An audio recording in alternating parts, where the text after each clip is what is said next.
जागतिक पर्यावरण दिनानिमित्ताने छत्रपती संभाजीनगर जिल्ह्यात विविध ठिकाणी वृक्षारोपण कार्यक्रम उत्साहात पार पडला।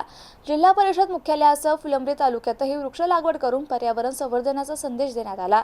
यावेळी लोकप्रतिनिधी, प्रशासकीय अधिकारी, ग्रामपंचायत पदाधिकारी आणि नागरिक मोठ्या संख्येने उपस्थित होते। तसेच स्वच्छ गाव सुरक्षित जलवायू मोहिमेअंतर्गत ग्रामीण भागात स्वच्छता, घनकचरा व्यवस्थापन आणि पर्यावरण संरक्षणाबाबत जनजागृती करण्यात आली। जिल्हा परिषद मुख्यालयात जिल्हा परिषद अध्यक्ष अविनाश गलांडे यांच्या हस्ते वृक्षारोपण करण्यात आलं। यावेळी उपाध्यक्ष जितेंद्र जयस्वाल, भाजप जिल्हाध्यक्ष संजय खंबायते यांच्यासह जिल्हा परिषद सदस्य, अधिकारी आणि कर्मचारी उपस्थित होते। पर्यावरणाचे रक्षण ही प्रत्येकाची जबाबदारी असून वृक्ष लागवड आणि संगोपन काळाची गरज असल्याचे यावेळी सांगण्यात आलं।